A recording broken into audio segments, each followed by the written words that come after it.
खबीस जिन्न का इंतकाम, रूहानी कैद। आरन ने जैसे ही बोला, तेरा वक्त खत्म हुआ। चिराग से एक काला धुआं निकला और जिन्न गायब हो गया। आरन को लगा सब खत्म हो गया, पर असल में खेल अब शुरू हुआ था।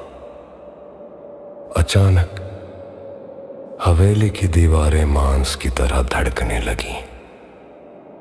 आरन ने देखा कि मौलाना साहब, जो अभी तक उसकी मदद कर रहे थे, उनके चेहरे की खाल पिघलने लगी।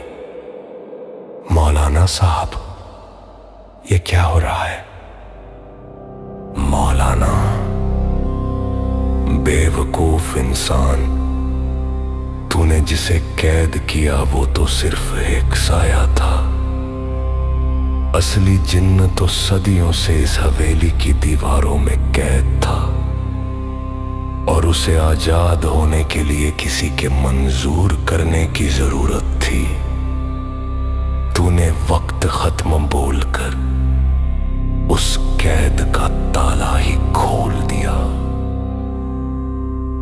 वो मौलाना साहब नहीं थे, बल्कि जिन्न ने उनका रूप धरा था ताकि आर्यन से वो शब्द कहलवा सके।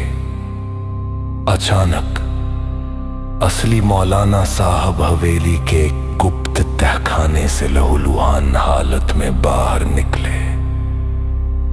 उनके हाथ पैर जंजीरों से बंधे थे। मौलाना।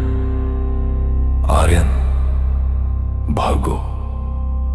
इसने मुझे धोखे से कैद कर लिया था।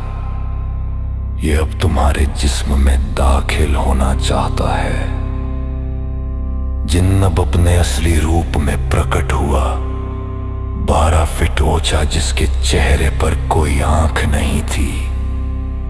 सिर्फ एक बड़ा सा मुंह था जिसमें हजारों दांत थे। उसने आर्यन को अपनी काली लपटों से घेर लिया।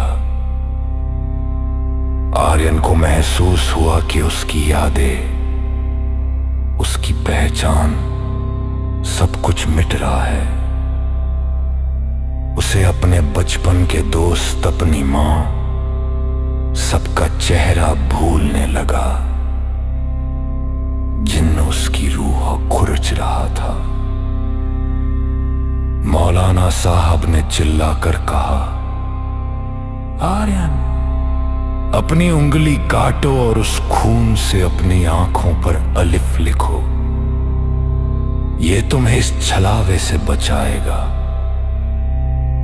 आर्यन ने वही किया।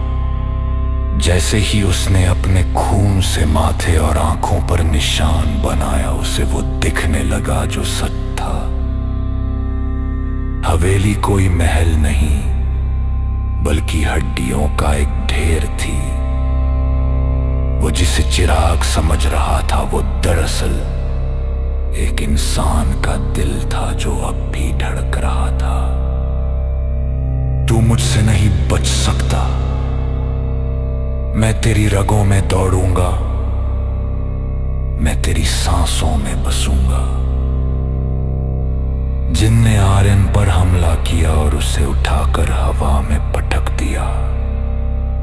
आर्यन की हड्डियां चटकने लगीं।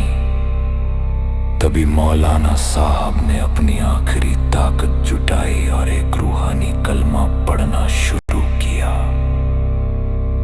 हवेली के फर्श से आग की लपटें निकलने लगीं। मौलाना साहब ने आर्यन की तरफ एक छोटी चांदी की कील फेंकी। मौलन, इसे इसके साए के सीने में गाड़ दो। यही इसका अंत है। आर्यन ने अपनी पूरी ताकत लगाई और वो कील सीधे उस काले साए के सीने में उतर दी। जिनका शरीर राख की तरह बिखरने लगी। हवेली ढहने लगी। मौलाना साहब ने आर्यन को उसी मलबे के नीचे दब गए। सुबह हुई, आर्यन शमशान के बाहर मिला। पुलिस और गांव वाले उसे देखकर दंग रह गए। आर्यन ठीक था, पर उसकी जुबान हमेशा के लिए खामोश हो गई थी। जब डॉक्टर ने उसका चेकअप किया तो वो डर के मारे पीछे हट गया। आर्यन के सीने पर कोई जख्म नहीं था,